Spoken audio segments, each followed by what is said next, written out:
I fight very strongly against libertarian influence within the Republican Party and the conservative movement. It's enough to make you think twice about some Republicans' professed commitment to freedom and worry for the future of the Republican Party. Can constitutional principles survive in Rick Santorum's vision of the Republican Party? We bring in good friend of the show, Reason Magazine's Matt Welsh. Matt, it's a pleasure. Welcome back to Freedom Thanks, Watch. Judge. What happened a couple of days ago? How did Rick Santorum become the winner of the week? Is the Republican Party going more towards his brand of, I wear my religion on my sleeve and I want to make you agree with me and I want to regulate your private life? Or was this just an aberration in this election cycle? I think both. In this election cycle, anytime Mitt Romney looks like he's going to be anointed the front runner, then the voters in some states say, hold on, don't rush me. We're not ready to have that happen just yet. Because Mitt Romney doesn't really excite anyone in the base. He's kind of a mirror that you hold up to the incoherence of the modern Republican Party.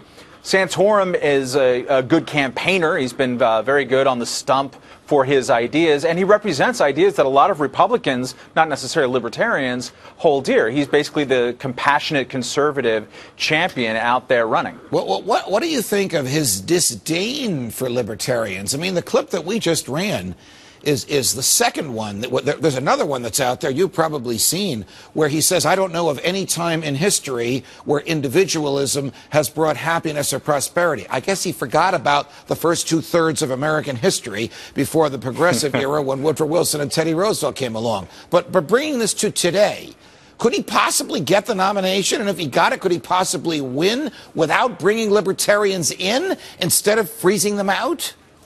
I don't think that he could win, and he would certainly lose if he keeps this up. But it's a heartfelt reflection of his views. He thinks the Declaration of Independence and the Constitution are programs against radical individualism. He thinks that they imbue in them a sense that we should restrain the individual from making all these personal autonomy type of choices, and that is a legitimate role of government. It's a cockeyed view, but it's one that, unfortunately, I think a lot of Republicans hold. Does Mitt Romney hold that view as well? Does Newt Gingrich?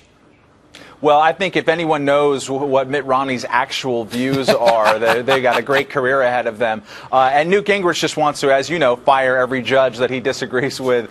No, but there is a strong feeling. It's both the compassionate conservatives and also neoconservatives. They have been anti-libertarian by name. John McCain and George W. Bush both singled out libertarians as well. You can find clips of them saying that by name, too. So libertarians have been a marginalized kind of fringe. The thing is, right now, they're on the grow. Their message is more popular, and the Republican message is less popular, so they're trying to figure out this sort of civil war right now. Probably the most conservative Republican in the United States Senate, Jim DeMint from South Carolina, was just on the show a few minutes ago.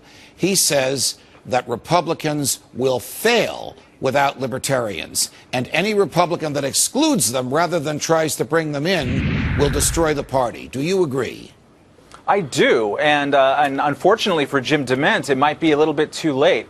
I think he's right to try to reach out to a tendency that is actually really the only tendency within the kind of broad right coalition that is actually serious about cutting government. I think Jim DeMint is serious about it too, but that tendency, and especially supporters of Ron Paul, aren't buying it from Republicans anymore, and so they're going to have to do more than say, "Oh, I'm in favor of cut, cap, and balance." During an election year, the Ron Paul support might not be portable. Matt Welsh, always a pleasure. Thanks for your analysis and thanks for joining us. Thank you, Judge.